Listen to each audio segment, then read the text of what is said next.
ANQR Group, and it's spelled ANQR. Yes. Where did that come from? So my original, I suppose, job title was Duckling Properties.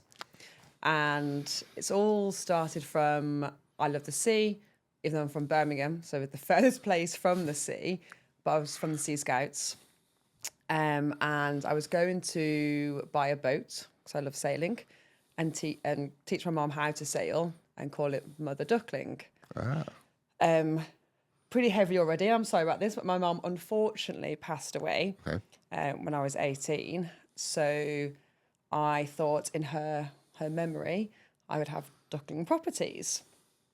But then, as I was saying to people Duckling Properties, I would always sort of be like, yeah, like it sounded a bit, I don't know, unprofessional, maybe a bit childish. I don't know whether that's just sort of my own sort of thought on it.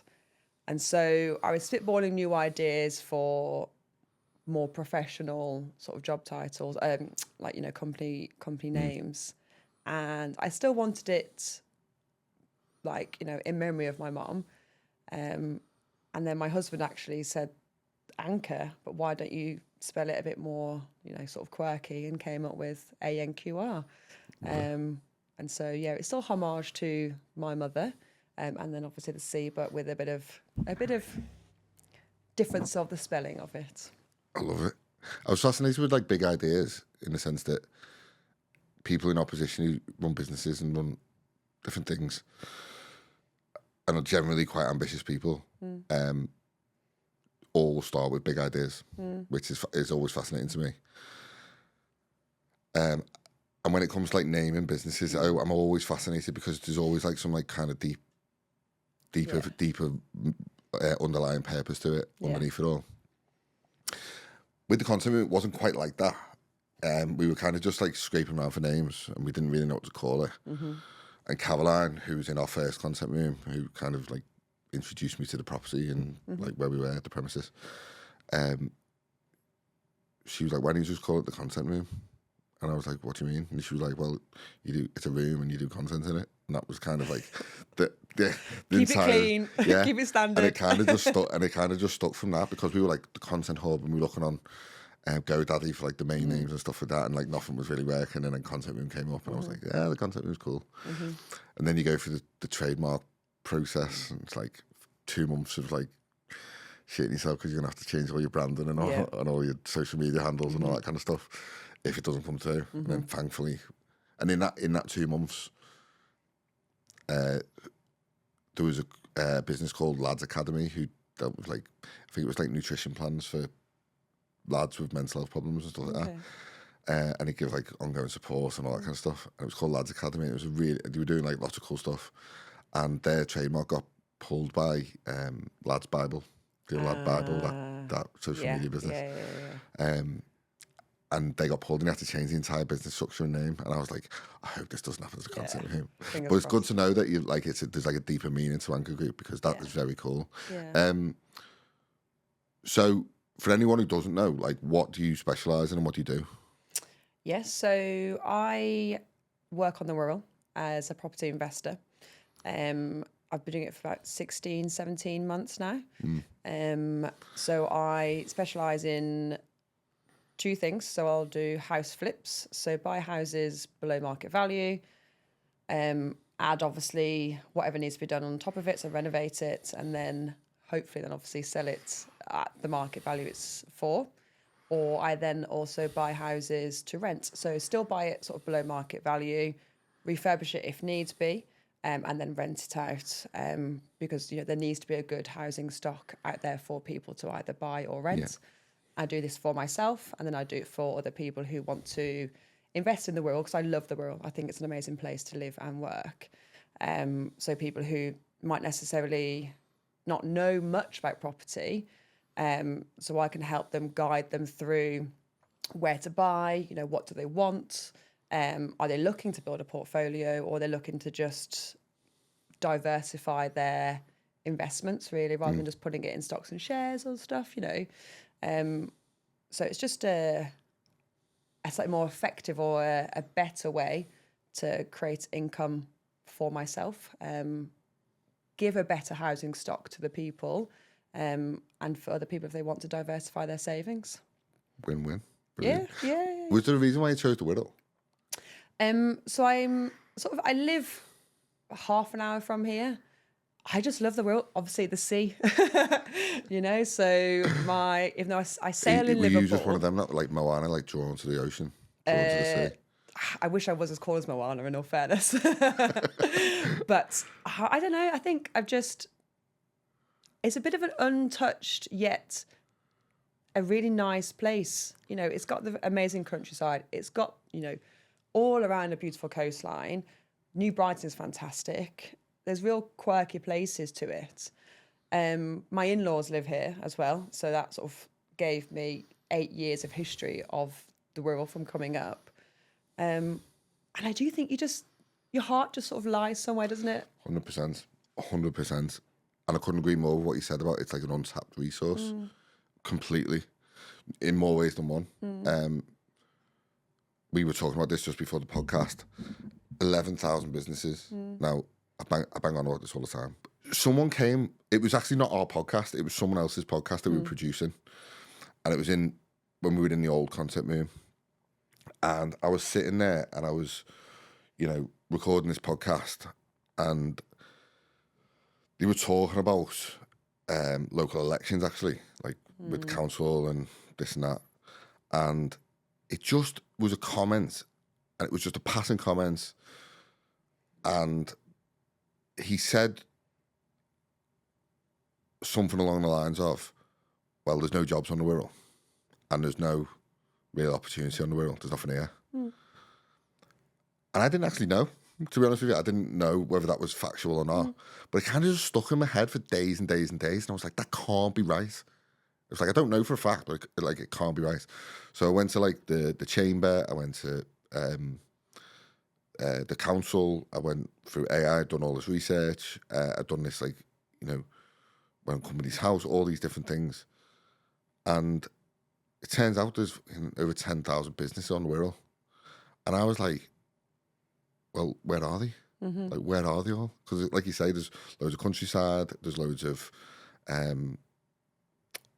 green areas and all that kind of stuff. There's loads of opportunity, loads of cool places. Like you say, New Brighton's like really developed over the last 10 years.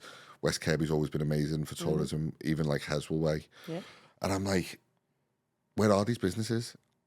And it made me realise that the reason why I think people don't know, like on this business park alone, there's like over 150 businesses. Gosh, right, okay. Literally. So as a marketing thing, it's like, do they know that we're here? Or, because I didn't know, I couldn't name the entire 150 businesses. Yeah. So that in itself tells me that these businesses are kind of just standalone. They don't really get out there that much. And they kind of just do the work.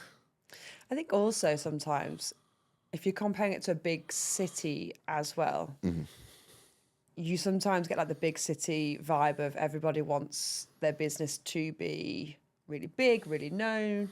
I think that's why I also like the Wirral, because people just believe in themselves. They get on with it, heads down, and then they're celebrated, different ways. Like coming on here. So, and I think... when you come on the podcast, you've made it. I'll bear that in mind when I'm writing on the wall later. Yes, as soon as your name gets on that wall, then you are an official celebrity and you've officially won in life. Got you. I'm the talent. But no, in all seriousness, I do understand what you mean, because obviously I've been here for 17 months and I do networking, obviously, and that's the way to meet like-minded people and businesses. But even with that, there aren't as many as there could be. I think it's just promoting and changing mentality. Some people don't want to do it. Some people don't know about it. They don't know why they should do it. I think that's what we were talking about, weren't we? Like the benefit of going out there and showcasing your business. 100%. It is important. We're living in this age, aren't we, where social media dominates. LinkedIn's like very powerful. AI is becoming more and more powerful. Like my search behaviours are very much changing. Like I was speaking to, we got a guy, Mark, who we work with, He runs like paid ads, Google SEO, all that kind of digital marketing side of it. And he was saying like, you know, Google SEO are going to have to do something because people's search behaviours are changing. So people are plowing tens of thousands of pounds into Google SEO and no one's actually searching for it, which is bizarre. So I actually think that going to in-person events, networking, actually getting out there physically. I'm not a fan of working from home. Yeah. Like, even though some people, I understand the benefits some people, I'm not a massive fan of it. I feel like having somewhere to go to work is like a good thing. Yeah, I agree with that. I work for myself, so, you know, it doesn't really, I go to work by going to site. Yeah. So, I don't know about you, and I'd love your opinion on this.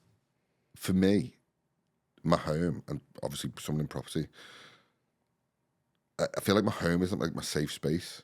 It's somewhere where I go to kind of decompress, relax, and I try and use that as like a sanctuary to switch off from all like the pressures of running a business. Yeah. And I remember vividly, like when we started out, I was in the house. It was late 2019, just coming into COVID, and we were expecting our first baby, and I could literally be doing podcasts on Zoom, and I could see like baby clothes stacking up in the back of the room, and I was having to blur the background out and stuff. And I was like, this just can't, like, I can do it, it's possible, but it's just not conducive to a, you know, productive, growing a business.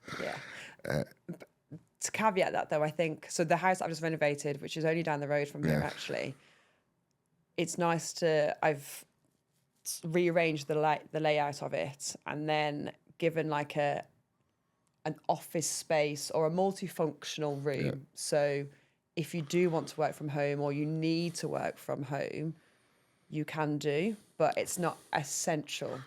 Because I sort of, you know, I have teaching sessions twice a month, and my own home is an absolute mess at the moment because we've just come to the end of renovating. But like, you know, I have to blur my background because I'm looking at the back and it's like washing is behind me, and it isn't as professional as it probably should be or could be. So I do agree. It's horses for courses, isn't it? It sort of suits some people's needs, but I mean, if you got young kids at home, and I understand it, I get it, and honestly, I've tried. It's the same with coffee shops though. I've tried working in coffee shops. I can do it. Like, I feel guilty if I'm in a coffee shop though. I feel like I have to, and then I'm just like, I don't need. If I go in the corner of a coffee shop with my laptop, crack my laptop open, and you feel quite productive. I don't know what it is. I just always get like distracted. Yeah, you're not on your own there at all. I like going to site visits. I love going to the house. I love renovating it. I love being. You strike me as quite a people person. Yeah. I used to be a nurse. So I was a nurse for 12 years prior to doing, obviously, changed my job. And I worked in A&E as a nurse practitioner. Amazing. In Warrington. Amazing. And I used to work in London. Was property always something you planned to get into? Yes, I've always been interested. Since I was like 15, 16, I wanted to build my own house. Now it'll be someone else's house, maybe my own at some point. But that's like that's. Well, I'm saying maybe in case it doesn't happen, but like you have to say for it to happen, don't you? Yeah. My first business coach, Peter, always used to say that to me, like, always act with certainty, even when you're not certain. Like, just pretend you're certain. It's like, it is happening, and it will happen. It's like what is it? The reticular activator system in your brain. It's like selective focus. Like, if you said, right, like the big thing on social media these days with all the gurus and stuff is like, you want to make £10,000 a month or £20,000 a month, and it's like, okay, but if you just said to yourself, right, I am making £10,000 this month, let's just say, if you just literally just keep that in your brain all the time, it's like when people say, can you see a yellow car? And all of a sudden you start seeing yellow cars. I know you start seeing it. It's like that selective focus. If all you said to yourself was, I am making that much money, or I am building my own house within 10 years, and that's all you kept in your brain, it would happen. And that's my sort of interpretation of, without sounding too weird, manifestation. You just literally just focus on something so hard until it happens. Well, I'm part of the Developers Club, and they're like a London-based sort of members club. And they are teaching me for the next 2 years, and very basic intro level stuff for me. And one of the big things that they talk about is having your mood board. And I'm quite a visual person as well. And it's why are we doing this for ourselves? Like, why are we putting property is a long game. There is no quick win at all. If you want to do it right and well, you're not going to make your £10,000 overnight, unless you fleece people, and that's not what I'm about at all. And so we have our mood board. Oh, that's good. I had, I mean, look, I was in the NHS, so there is a moral compass. And so we have our mood board, and then you have to sit back and think, why am I doing this? Why am I working by myself? To work very hard. And so, it's sort of a different version of manifestation of that. So 100%. I love it. Like, do you know what? It's really funny. Like, so 2019, so 6 or 7 years in now. I actually registered the business in May of 2020, just after it was in lockdown, essentially. So, but we started sort of like 6 months before that, and we were just doing like a little bit. And people see it now, like right now, and they go, do you know what? You're going to all these events and you're up for these like awards, and you got this amazing studio, and the business is going really well, and all this stuff. And I'm like, yeah, it is.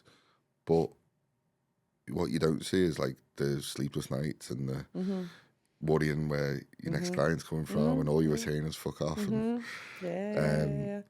like, it happens, and you got to have them hard conversations at home, and you're like, fuck, I've got kids, and there's easier ways to make a living. Why am I putting myself in a stressful situation when I don't need to? And it is very much a long game.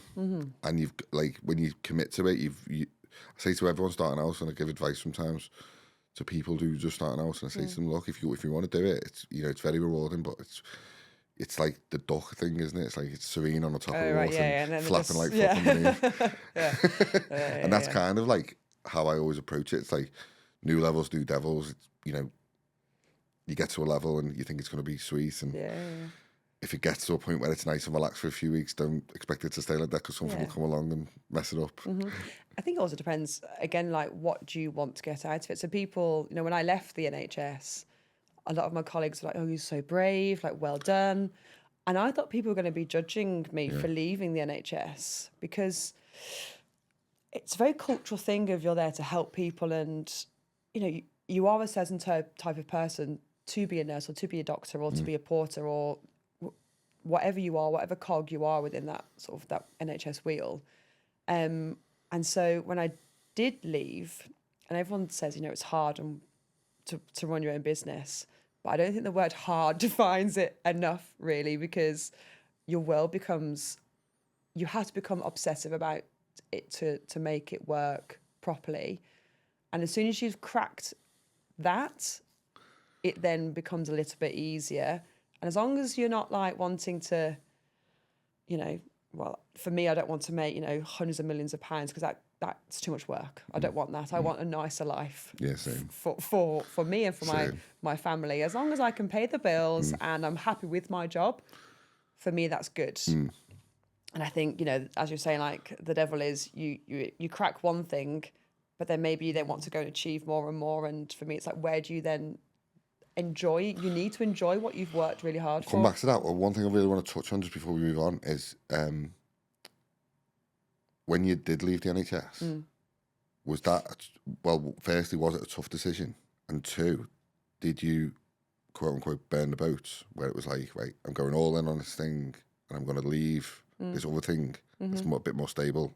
I'm going to go all in on this thing, or did you gradually kind of move out of it? So, for context on this, the sensible thing to do is gradually phase it out and start building another income. I didn't do that. I literally just went, right, that's in the past, and this is my new thing, and there's no like in between. It either works or I'm fucked, essentially. And that was kind of it.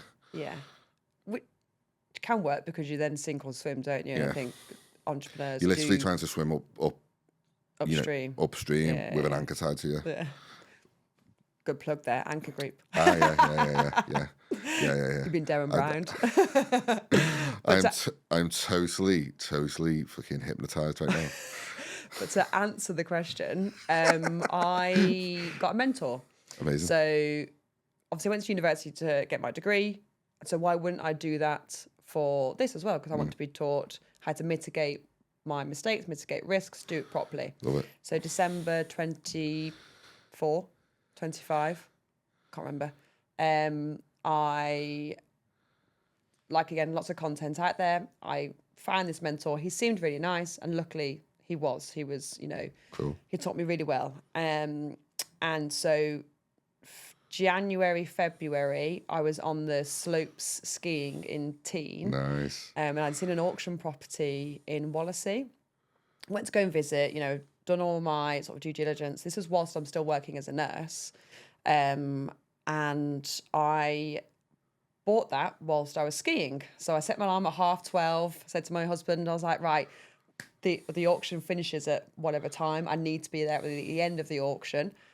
Placed my bid, and then I won. I was like, okay, this is it now. I'm in property now. This is it. Like, yeah. I've said I'm doing this for years and years, and now I am. I'm like, oh God, now the hard work starts. Yeah, I love it.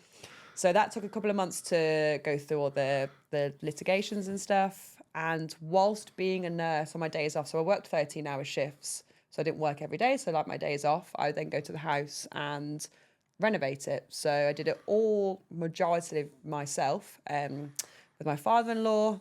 He volunteered to come around. I didn't ask him. He just said, do you want a bit of help? I was like, absolutely.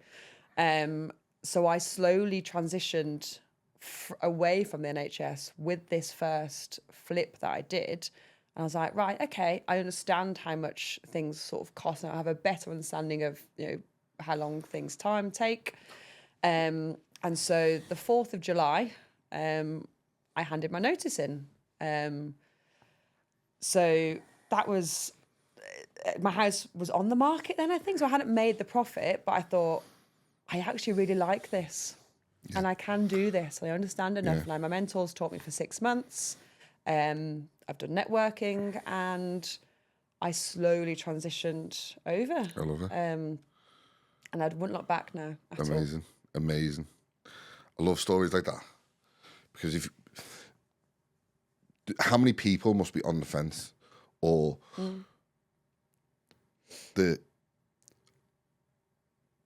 I always say big ideas get lost in the sort of rat race of life.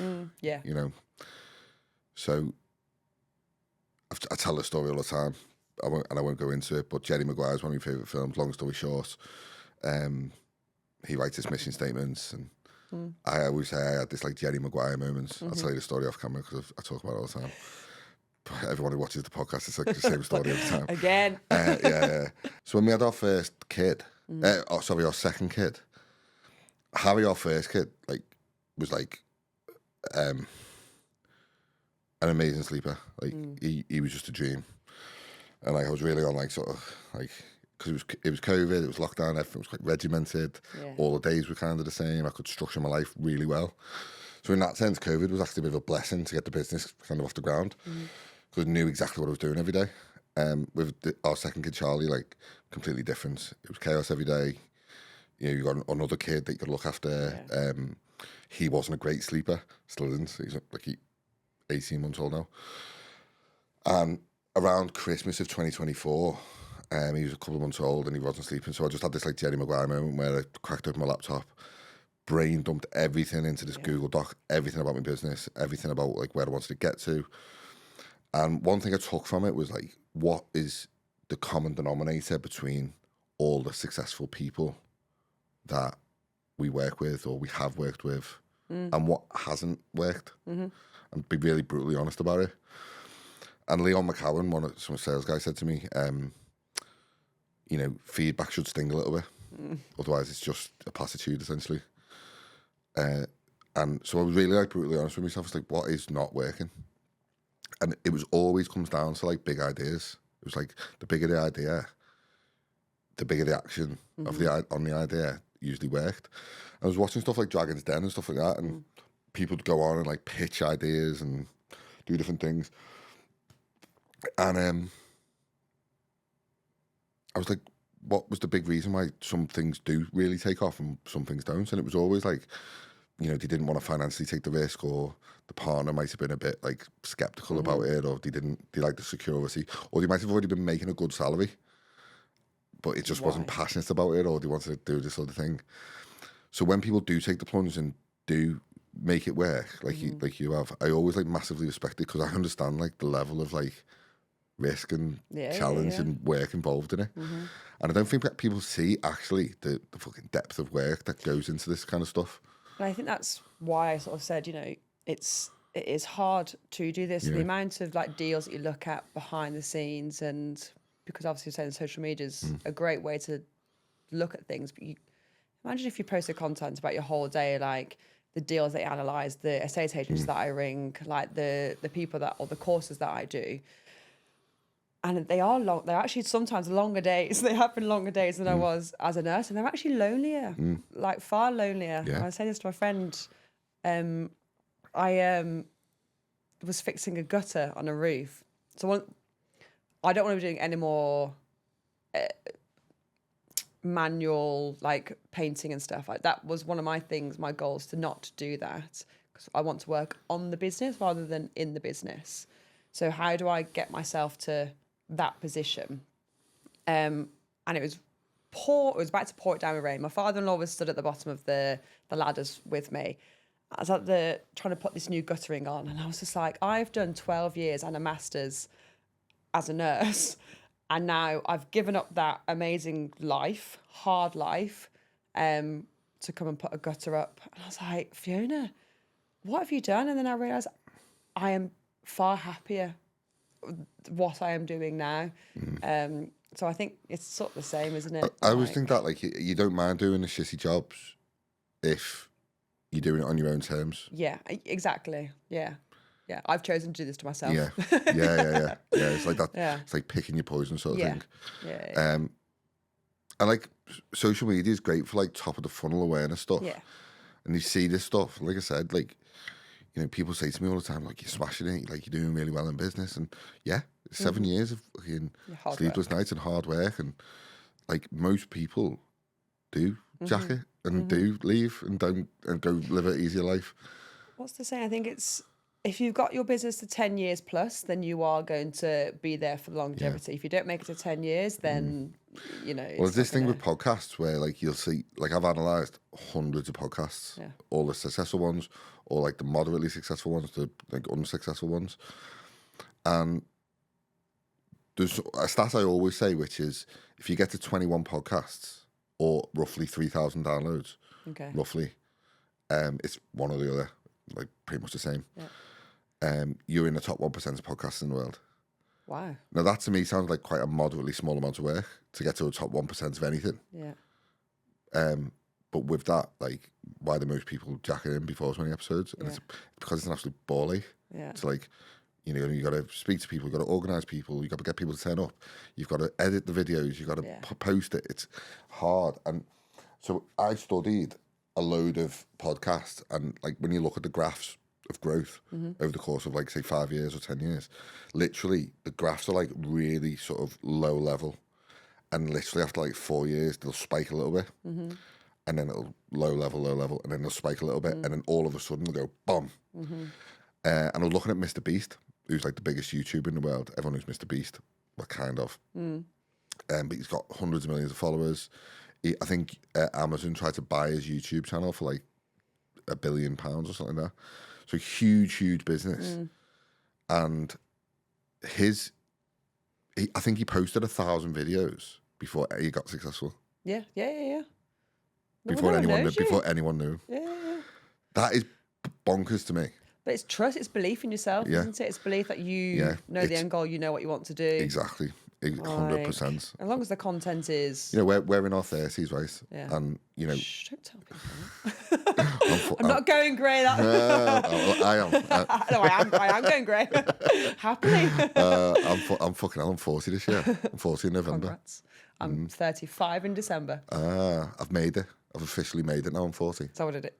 Made what? Like in life? Yeah, I feel like it's like a big milestone in life, just to like just be still alive at 40, given like the amounts of stress I've put myself under. Nah, it's do you know what? I feel like 30s, as you move through 30s, it becomes like a really good place to be. I'd agree with that. Yeah.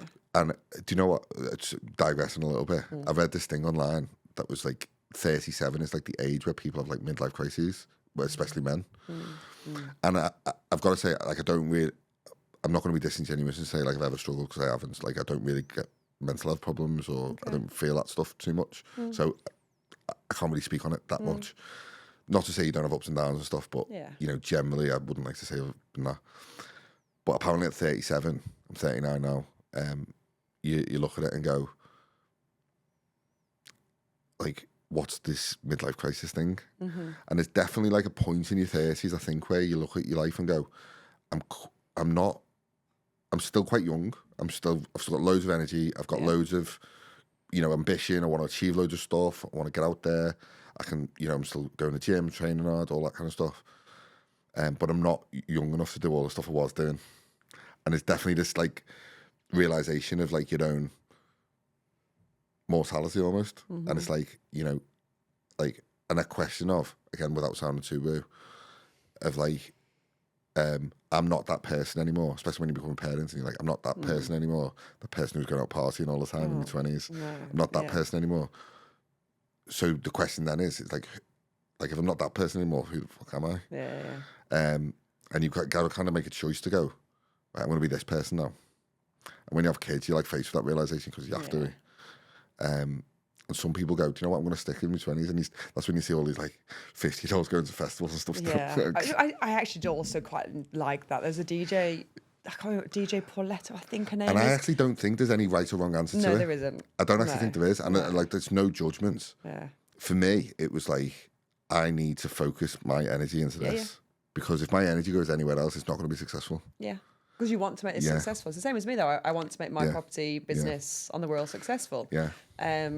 Because I don't want to, you know, I do drink, but I don't want to be going out when I was 20, 25, and then wake up the day after. Like, you waste the day a little bit, don't you? 100%. And I went to, so there's awards night called the Blue Bricks Awards, which was at the Titanic Hotel. Oh, lovely, on Thursday night. Amazing. And not, you know, it was a 1920s theme, so everyone got, you know, dressed up in their like Peaky Blinders stuff, or like, you know, all the dresses and things. And I woke up the day after and went to work.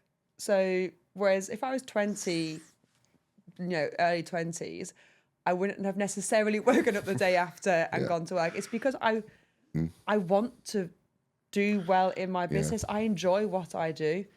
More there's a purpose in there, that's why. Yeah. Selfishly for myself. Yeah. Well, I always battle with that question of like, people say to me like, what, like, you're doing it for your kids, or like, yes and no. Like, you want to give your kids a good life, you want to give your family a good life, all that good stuff, but I'd still be doing it without the kids. So like, is it really for the kids or is it really for me? Well, they're a bonus, aren't they? Yeah. Like, it's they're going to come along for the ride on. with me, and hopefully I can pass on knowledge and wisdom and all that. But in terms of the actual business, it's not really for the kids, because I would have done it anyway. Yeah. And I'd like to think, like, no one has to ever force me. Like, I always think accountability is like a really poor selling point for like products and services and mentoring and stuff like that, because like, no one has to keep me accountable to make this business. Well, you have to keep yourself accountable. Apart from me. Like, but I do that because I'm like, the same thing with yourself, like waking up after, you know, potential heavy nights and going to work. You do that because you're accountable to make your business work. It's like no one else has to keep me accountable to that, because I'm just going to do it. So if like, I've had business coaches approach me before and stuff and been like, oh yeah, I'll keep you accountable. I'm like, you don't need to keep me accountable. No, yeah. Like, if I want mentoring, I'm the most coachable person in the world. I'll take advice and I'll listen. Yeah.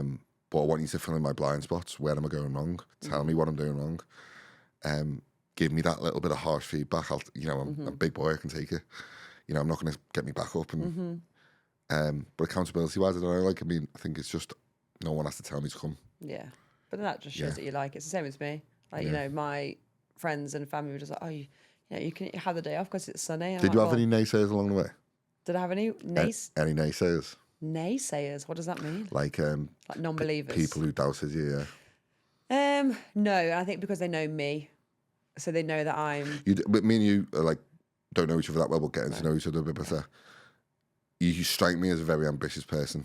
I'm like someone who's just crack on and do it. Yeah. Yeah, I think because I was part of the Royal Navy Reserves. So part of the Royal Navy Reserves, I've always said yes to. I'm a yes person. Like apart from bungee jumping, I will say yes to anything else. Why not bungee jumping? Oh, the thought of just ripping back and your neck hurting, nah. But skydiving, I've done it twice. I love hiking. Obviously, I love sailing. Fair enough. Like I will help anybody in anything. Yeah.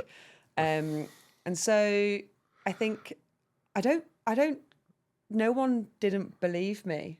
Like they were proud of me for doing it and that's leaving. So cool to have such a great supportive sort of there was like circle around you. Of course you would do it. It was more like of course you would do it. Like it's you. Why wouldn't you do it? I love that. Yeah, I suppose I've not really thought about that. None of my friends or because I definitely had some like I'm very lucky. I've got like a really good family. I've got a close family, very supportive.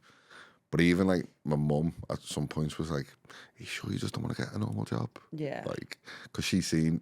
I mean, I think mums have got like an intuition around the kids, haven't they? Probably. And you go, even my mum and dad were like, dad's a bit more understanding because he was self-employed himself and he understood it. Okay. But when you got no money coming in and you're stressed out and where's my next client's coming from, all that kind of stuff, and you're only a baby in it and you're only been doing it well, you get that little comment of like, "Are you sure you just don't want to go back to doing what you were doing?" Yeah.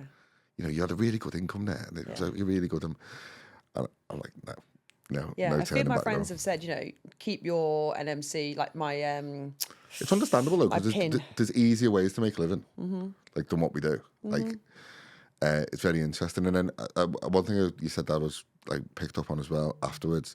So after you took the plunge from the NHS and went into it, did you start seeing like progress quite quick in the business?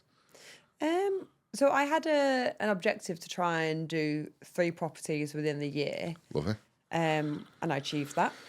And which is hard work. So do you have like a framework now for like every property that you do where it's like, right, this is the process that we go through for every one, or is it like different for every property? Yeah, no, so I'll have, because I don't want, you get like shiny penny syndrome.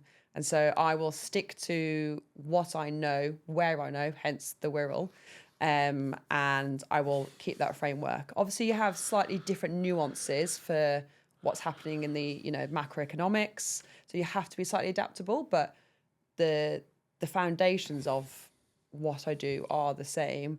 And so, part of my mentoring course, they gave me a fantastic spreadsheet to figure out my figures, input, outputs, what things are going to cost, that type of stuff. So you can just then transfer that onto every property itself. And so I think to touch on that, actually, the biggest thing is that my friends have discussed, financially investing with me. So like, what bigger trust can you have for somebody, your friends, to say, obviously we'll do it, properly and like legally, because enter a relationship, the worst outcome, hoping for the best, but they are financially investing in me. So that's, for me, that's fantastic trust. Massive in what I've achieved in a short amount of time. And then because it's reasonably copy and paste, you just build up that portfolio with it. I love it. So yeah, I love it. And obviously all this new like government legislation's come in. I've heard a lot of people talk about a renters' rights bill and all this kind of stuff. Has that affected your business at all? Like in terms of like all that kind of stuff? Is it just a massive like cracking on? No, I think, to be honest, I think it's a good thing because I've rented in the past and people need to rent. So Same here. I've rented in the past. You need accountability on both sides, from the landlord and the renter. And I do think, there needs to be that harmonious relationship. So it's not affected because it's got rid of accidental landlords, people who have just obviously had cash and they wanted to buy a second property or third property and they're not looked after it as well as they should do. And vice versa. The rent, people who rent should treat it like it's their home because they live there. So it's not affected me, and I do rent, and that is sort of my portfolio I want to grow. But it makes sure that people have a better house, and then make sure I get a better property at the end of it. So it's, for me, I think it's a good thing to have. I love it.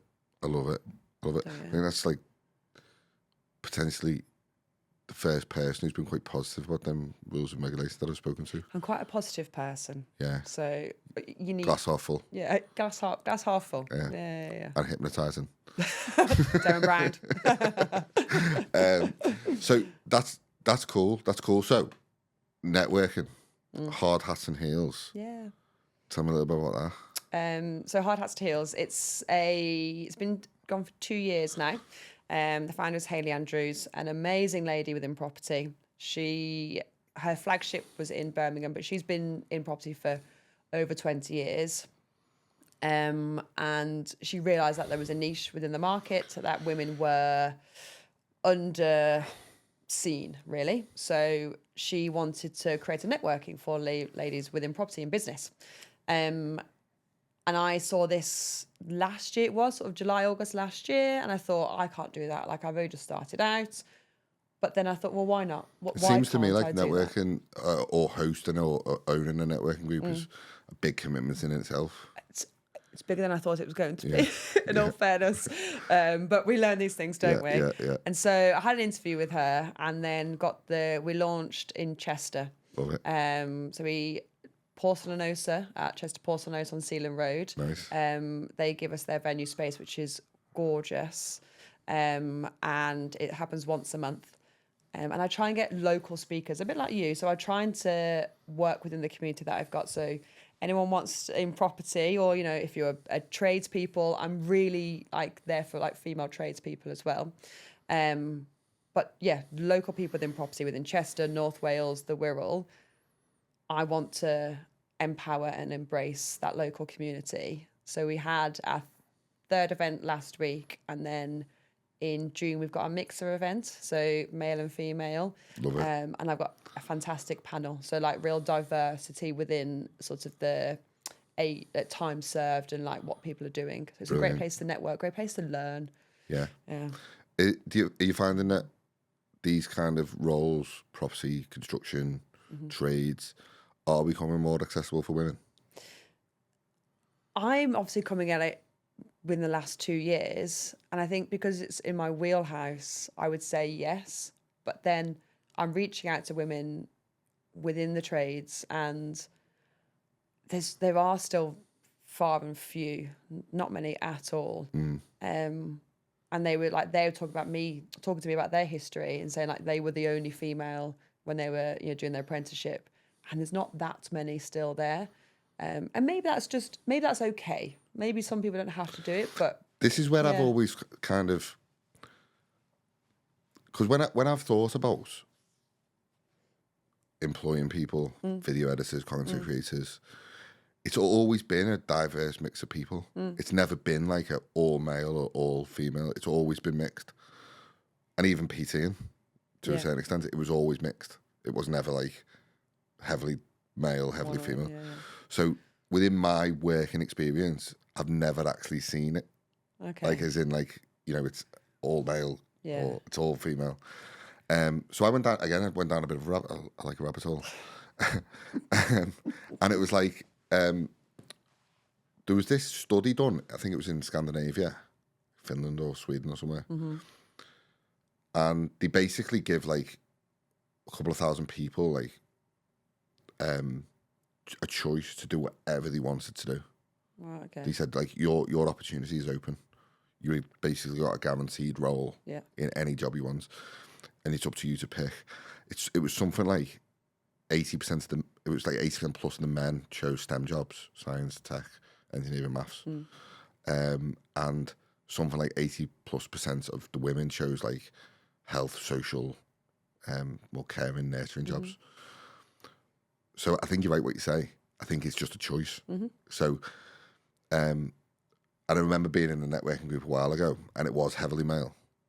And one of the girls, we'd done a launch party for this group, and there was a real amazing mix of people, all non-members of the group. And one of the girls said to me, I couldn't really join because it's all heavily male. It's you're not being stopped from joining. If you joined, it would start to mix the group. Yeah. So to a certain extent, I think it is a choice being made. Yeah. Where women just don't pick them sort of jobs that much. But I think over time, if it just keeps getting educated, it will change. Because I think you also, like, I don't like football, but I will pay attention to female football. And I think, I'm sort of figuring out why I'm doing that. And you are influenced by people who, you know, sort of are your same gender. So I think that's why Hayley started this, and that's why Hard Hats to Heels exists, is because it's just to say, you know, there is that opportunity for, if you are a female in property and want to come and socialise and network with other women, like-minded women within property, then there is that space to do it. And I think that's the sort of the key point of it's creating a different space. You don't have to do it, but there's an opportunity there if you want to do it. I get it. Yeah. I love it.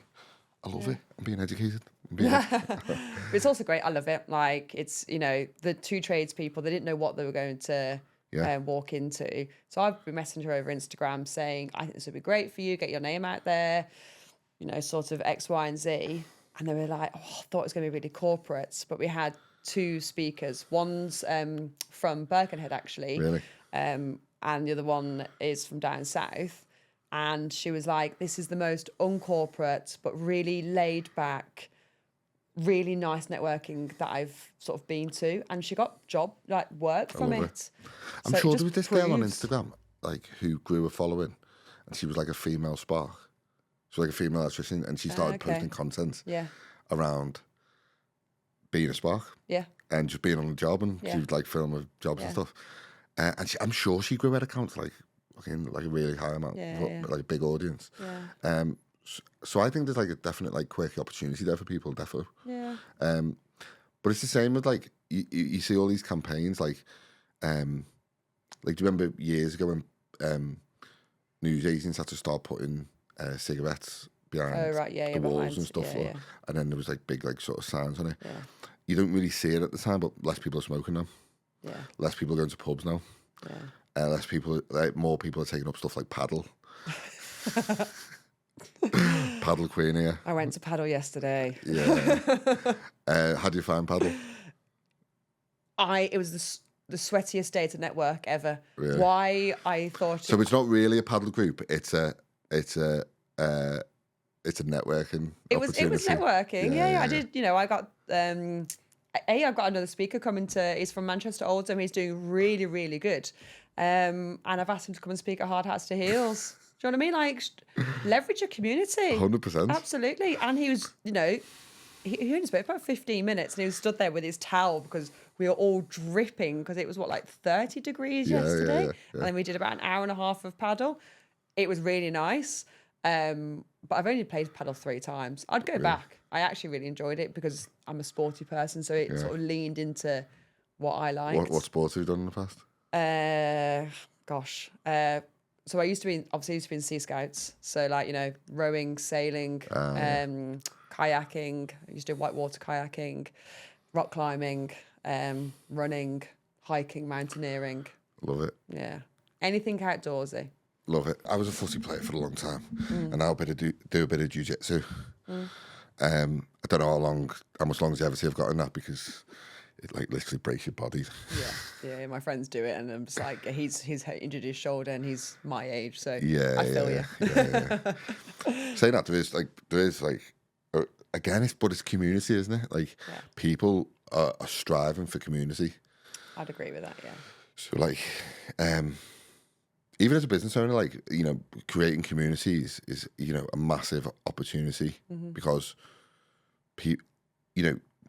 It was something like last year, like a pub a day closed across the UK, like at least one pub a day, which is bizarre. Less people drinking in pubs. I go to the gym sometimes on a Saturday evening, like say 7:30, 8 o'clock, and there's people, the paddle courts are fully booked. Yeah. That was unheard of 10 years ago. Yeah. Jiu-jitsu clubs, walking clubs, running clubs, networking groups, business events. People are proactively getting involved in them sort of things because it's community and they feel a sense of belonging. Not necessarily, they're not even necessarily ambitious people or want to be big, massive business owners or get to a point where there's, you know, multi-millionaires or whatever, they just want to be part of something or part of something and feel like a sense of belonging. And I think business owners can learn a lot from that, I think. One thing you said before about getting to a point where enough is enough, that's a question I ponder quite a lot. Yeah. Like, what do you think is the point where enough is enough? I know that's kind of like it's kind of an individual question, really. Yeah, it is quite subjective. I reverse engineer everything that I sort of look at and that I do. And so obviously I've gone from having a salary to not having a monthly salary. So that is one of the things that I need to achieve, I want to achieve. Yeah. But what do I actually want? So I would like time. That's my sort of currency. So time and flexibility. And if I can achieve that, how do I get there? Is it by, you know, having 4 or 5 successful buy-to-let portfolios? Is it doing my grind-up development? And so I think I live in hindsight quite a lot, and I listen to people who have been in the business for a long time and heard their sort of struggles and where they've got to. And I'm like, right, I understand that. You realise that you've worked your arse off for like sort of 10, 15 years. And now you want to take a step back because you just think, why on earth have I done all of this? And I think I'd listen to them and be like, right, okay, I understand that. So let's not, like, you know, work my arse off to be unhappy and come home and be really tired, because ultimately we do it for our family and for ourselves, don't we? So For sure. And I think that's where I'm having this enough is enough. Like, I want just a comfortable lifestyle. Yeah, for sure. I mean, I think if you look at it financially, I always look at it in like remember like Maslow's hierarchy of needs and all that? It's like the bottom is like food, water, shelter. Like the essentials. And then it's like business, you know, service to people. Yeah. Like general good that you're doing in the world. And then the top of the pyramid, was the smaller part, is like giving back. It's like maybe charity work, free time, things, you know, non-essential activities that you could do. Things like jiu-jitsu. Like, I don't do that for any other reason, just to keep fit and I enjoy it. So I look at it in that sense, and you look at that and go, at no part of that does money play a factor, other than the fact that it gives you the opportunity to do all that stuff. So you got to make sure that that's taken care of, and once that's done, money can't really do much for you. So there's definitely like a money aspect of it. But I always think if you start chasing experience over money, the money will naturally follow. So if, like, for example, like, I've got some goals in the business now, and obviously to achieve them goals, I've got to be financially successful in the business to do them. But focusing on the money itself is quite an unfulfilling outcome, because you're going to get how many people do you know that like get a load of money, but they end up getting divorced along the way, or you know, like, it happens. And I think, I've never told this to anybody within the property sort of world, and I've sort of started on it at the start of this podcast. But I think because both of my parents unfortunately passed away, so my mum 18 when she died with cancer. 80. I was 18 at the time, and then 10 years later my dad then passed away. So I was 28 years old and I had no parents. I don't have any siblings, so that's me, like, on my own. And so I think I look at that, and my best friend's dad passed away when she was 13, and I've come from the NHS, so I really value time, and I suppose that's why I know what enough is enough.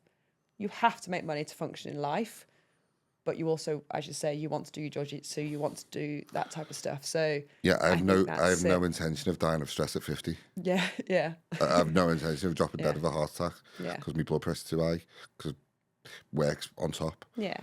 Like, and I see it. You know, I see, like, it's really common. Like, Peter, my first business coach, I love Peter. He's a fucking great guy. He must be in his 70s now, easily. And he was actually my PC client years ago. That's how I met him. Very successful guy. He had 400 staff. He's passed the business down to his son now. His son's like done even better with it. Like, you know, really successful. And he used to say to me, like, you know, it was quite he had it right in a sense of he could do all the stuff that he wanted. He could still go on holiday. He wasn't really well known. He wasn't like this celebrity fucking business mogul or anything. He was just under the radar. Yeah. He could go into a supermarket, no one knew who he was. No one knew, but he was a multimillionaire. But he cracked on And he he enjoyed his job. And he enjoyed his job and he enjoyed his life and he built a business that he really enjoyed. Yeah. If I could mimic something like that, that'd be great. Yeah. But even to get to that point, I know what it is to get to the point that we are now. So to get to that point is like, wow. And he used to say, I think in Russell Taylor, the business that he built, I think he was doing over 10 million a year. Yeah, I mean, that's hard work. That's hard work. But he said it actually got easy after about 2 or 3 million. Because he employed more people? Yeah, because he was delegating more. Yeah. And he, you know, it bought him time back. Yeah. Yeah. So the finances that he had actually bought him the time back. Yeah. But to get to that point, It's finding that sweet spot, isn't it? Yeah. Of working hard. And enough he said to get around the 2 or 3 million mark, he had a really good life. Yeah. He was on a really good salary. He had his diary wasn't full to the brim every week. He was, he had loads of work and it was stressful, but it wasn't like overwhelming. It wasn't overwhelmingly successful. He had he's got grandkids. He's got a great family life. He go on holidays. He do what he wants. And I had a really good business. He was hitting all his goals. Yeah. And I always kept that in mind. And I was like, maybe like 2 or 3 million is like a good target where enough is enough. My answer to that question is I don't actually know because I've not actually got there yet. Yeah. Like I'm pushing now. I am pushing. I'm 40 this year. I'm pushing harder. I think we're pushing your age. I am working harder now than I've ever worked. Yeah. I've never worked harder than I have now. With that said, I've never enjoyed my job more. Yeah. I've never enjoyed work more. I've never enjoyed the clients I've worked with more. And I'm going to keep going. And I don't actually know where the point where enough is. But I think I'd like to think that I've got enough wisdom and enough self-awareness to go, when enough is enough, it will be enough. And I won't get that shiny object syndrome where I'm like... Well, let's try something else. Like, that. It's like dangling a carrot in front of a rabbit and pulling it away. It's like you're going for it and then something else, I want that thing. It's like, I want that thing. And there'll always be some new thing. There'll always be someone who'll make more money than you, or there'll always be someone who'll be a little bit more successful, or they've got one more property than me. I could just get one more. And it's always an easy trap to fall into. And it's an easy trap to fall into. And I think it's quite an unfulfilling trap to fall into. Unless you're that way inclined and you want to do it, and like that's your goal. If you had £1 billion in the bank, like you don't need more money. You don't need more. I'm sure you can tell that to all the billionaires out there. This is the thing, though, like what? Tell that to Beyonce. Like what drives them after a certain point? Like once everything's taken care of and you can pretty much do what you want. What is the point where, like, I don't know. Also, like, let's say Beyonce, for instance, like she is a billionaire, I think. I think she's just a billionaire. Yeah. But she also enjoys her job. But she has worked so hard to get there. Yeah. And so maybe it's because she does enjoy her job, like you. She's pushing it. And it's happened. Do you think she looks at someone? Which is also Beyonce. Do you think she looks at someone in like, past years? Go, I want to be at that. I want to be at that level. Yeah. Don't know. Like maybe she had. Everyone has their heroes. So I look at like someone like Beyonce, or I don't know who's the top of the game, like Ronaldo or Beckham, or even like some polarizing topics like Donald Trump or something like that. Like, it's never enough. Like, no matter what they do, it's never enough. It's always like more. It's like, what drives someone to go from like being a property mogul in America for Trump to I'm a TV presenter. I need more, and then I want to be the president now. I want to literally rule the world. I suppose that's power, isn't it? Yeah, it's mad, isn't it? I could talk about this stuff all day, as you can probably imagine. That's why you like the job. Yeah. So, one thing I like to talk to sort of round off with on the podcast is big ideas, and I talk about big ideas all the time. What's your big idea? What's your sort of driving force? What's like the big idea for the rest of 2026 or even beyond for ANQR Group and Fiona? So for ANQR Group, I suppose it's just, well, it is to become more, what's the word you're looking for? You know, when you're integrated with the community. So to get my brand out there and to bring people... Is established the word? Established, thank you very much. I'm not very eloquent, which is not great. I don't know, you know, I think you are pretty eloquent. Thanks. Hypnotic, something like that. And people are going to think this is something else is going on here. So I want ANQR Group to be established. Great. I want it to grow within the Wirral. Great. For more people to hear about it and just to grow as a brand, really. I love it. For me personally, it's to have more self-belief. So it comes hand in hand. Once the brand's more established, more self-belief. It's a self-fulfilling prophecy, isn't it? So with that, it's to be a bit more financially stable. I don't know, like self-belief. Wasn't like to get you to the right. Let me flip that around for you a little bit. Play devil's advocate. To get to this point, you must have had an element of self-belief. Absolutely, but there's always more challenges along the way. And it's, as I said, you know, my friends have believed in me. So I'm like, oh, okay, I am doing well, but I've only been in it for 17 months in comparison to my 12 years of nursing. Yeah, so I've known I was hot at my job. I was really good at my job. And so I want to... Do you feel like you're still on a learning curve? Oh, but every day you're learning. But I feel like this year, in the last sort of 5 months, my learning has excelled. And I'm so happy with that. And I've understood what I want and how to get there. So my objectives are really quite clear. Yeah. So everyone's got doubt in their minds. You must have doubts. You know, even if it's little doubts. And I think it's just testing them, really. I always say, might be a bit of a contrarian belief. Mm-hmm. I don't believe there's a thing called imposter syndrome.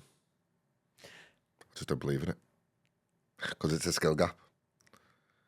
It's like, I've got a 5-year-old, right? And he started football when he was 3. Mm-hmm. So we take him on a Saturday morning.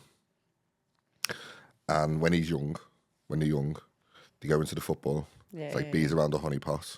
They're running around. They have no idea about the instructions or the tactics.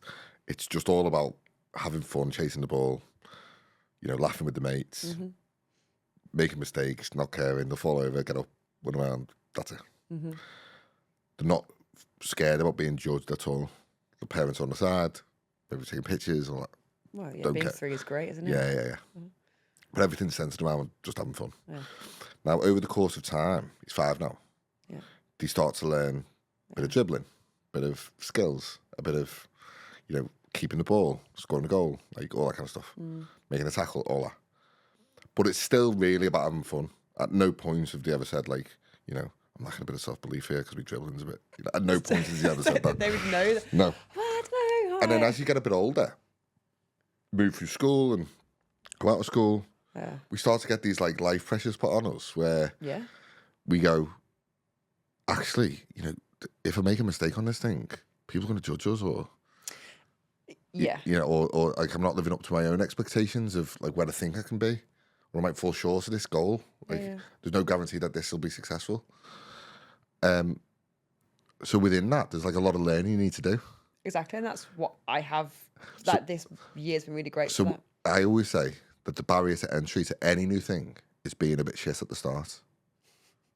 Yeah, you learn from your mistakes as well, don't you? Yeah. So like for me to get to this point, it's been 7 years. 7 years.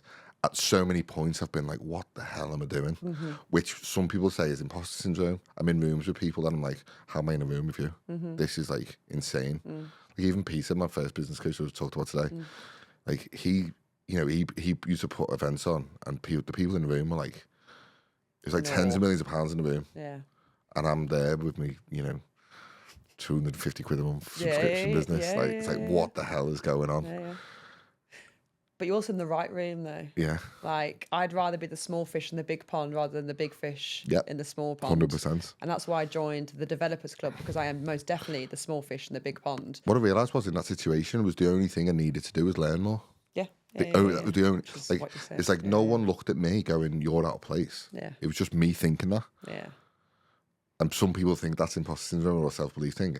And actually, when I framed it that way, I was always just like, do you know what? I might not be at that level, but I can learn. And I was always asking questions, and I was, you know, I listened loads. Yeah. And I think people, like successful people, and this is what I realised as well, sometimes they can be portrayed as like, it sounds bizarre, but they can be portrayed as like bad people. Because they've like, you know, people with a lot of money have done like evil stuff to get. But I'd agree with that. But then the same side of it, it's like, what I realised was they love to help people. They want to pass on their knowledge. They want to. Yeah. They love getting asked questions. I've learnt that in the property world, and I think I didn't want to talk about property. As in, I've always wanted to work in property since I was younger. I love architecture. I love interior design. Yeah. But as I was growing up, and I don't know what it is like now, but there was such a bad like press, like renters' rights. You know, landlords get a really bad press. Property people get a very bad press. And I was like, I'm a bit nervous about telling people that I'm going into this line of work because I've come from the NHS. Yeah. I have not, everyone that I've met and now, you know, have been incredibly helpful, incredibly nice. And like, they are not what I thought they were going to be. And so I'm proud to say I work in property because I'm giving a good package to somebody. I'm creating a good home for somebody. I love that. And so I agree with that, as in like, you know, people with lots of money, and there are bad eggs in any life, in any, you know, in any workplace, but you only sort of focus on the negatives then. Whereas honestly, the people I've socialised with have been fantastic. So yeah, I agree with that sentiment. I love it. I love it. So with that, self-belief thing. Maybe I shouldn't say self-belief, but you know what I mean. I do know what you No, genuinely, I do know what you mean. And I'm going to say something, and I'm not going to assume anything, but you've moved from probably like, you know, a large percentile of people in what you were doing to like being in the top 10 or 5% of what you're doing now, in the sense that not a lot of people can do what you've done, and they couldn't do it. So for that, you should be proud of yourself, and for that, you need to give sometimes, and I need to do it as well. Like you give yourself a pat on the back because you go, do you know what? I've done something that like maybe 3 or 4% of people can do over the course of 7 years. Yeah. I'm not exactly where I want to be, and there's people who are way ahead of me. Yeah. But I can still do it, and I can believe that. Now bridging that gap, it's like, how do I do that thing? That's a learning curve, and that's where the imposter syndrome will come in. Or whatever you want to call it. Yeah. Or just being a bit shit at the start. So it's just a skill issue to me. It's just like, I just need to learn. And that's where I'll get coaching and mentoring. Yeah. Because when I run into them things, I go, right, I need the coach now. Yeah. And I've had like maybe 3 or 4 coaches now and 3 or 4 mentors. Really good ones. Touch wood, I've had really good, and I'll have really good ones. But they've all served a different purpose at different parts of the journey. Well, yeah, because you've grown, you've scaled, so you need someone to challenge you more. Yeah, like Peter now, I need to go and see him. Really, I haven't seen him for like a year. But he was so good at getting me from like 0 to the first level. So maybe he can give me more advice now. I want to make billions and billions. If someone has watched this and took inspiration or wants to come into contact with you, maybe even come to a Hard Hats and Heels events, maybe get involved in your property in ANQR Group, where's the best place they can find you and what you do? So for my Chester Hard Hats to Heels, it's on the Hard Hats to Heels website. Just look at the Chester one. And then I'm contactable on LinkedIn or Instagram. So it's ANQR _group, so ANQR Group, or Fiona Kennedy Williams. But yeah, please do shout out. I will always respond back to you. I shall link up all them links below the podcast. Thank you so much for coming on, sharing so much wisdom and knowledge and being cool, and hopefully we can do some stuff. Yeah. Hopefully it won't be the last time I see you. No, not at all. Amazing. Anything you want to add before we finish? No, thank you. Nah, brilliant. Bossing it. We are done.